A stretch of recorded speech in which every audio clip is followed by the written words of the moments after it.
All of a sudden, we found that missiles were falling on top of people. There are martyrs and street vendors injured and dismembered. People were in the market. It was packed. These people are innocent civilians. They are not Hamas.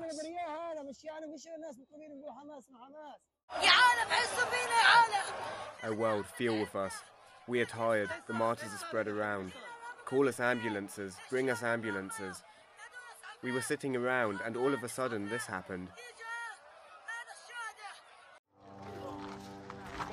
These men aren't looking for survivors. Amid the rubble of another Israeli airstrike, they are here for the bodies. After all, how could anyone survive destruction on this scale? More than 90 people were killed in this Israeli strike in northern Gaza early Tuesday morning, including 25 children, according to the Palestinian Ministry of Health.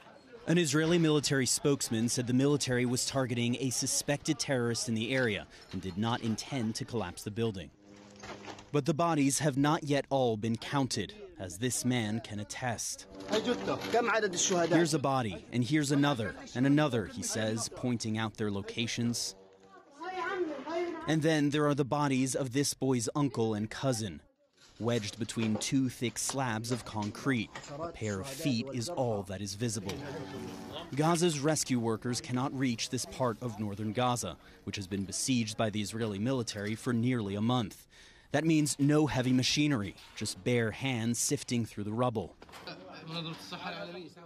Dr. Hussam Abu Safiya is one of just 2 doctors here, and he's growing desperate, calling for a humanitarian corridor to bring surgical teams to his hospital. There are children with bones protruding from their bodies needing orthopedic surgery. There are brain injuries that require neurosurgeons, he says.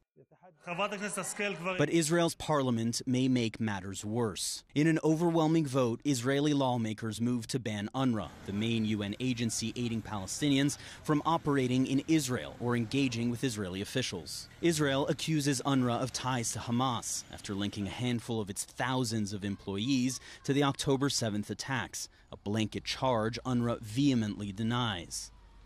It's a move the U.S. says could not come at a worse time. There's nobody that can replace them right now in the middle of the crisis. So we continue to urge the government of Israel to pause the implementation of this legislation. In Gaza, that urgency is all too real. If UNRWA is gone, who is going to feed us? Who will provide us security, this young man asks. Who is going to take us in? Jeremy Diamond, CNN, Jerusalem.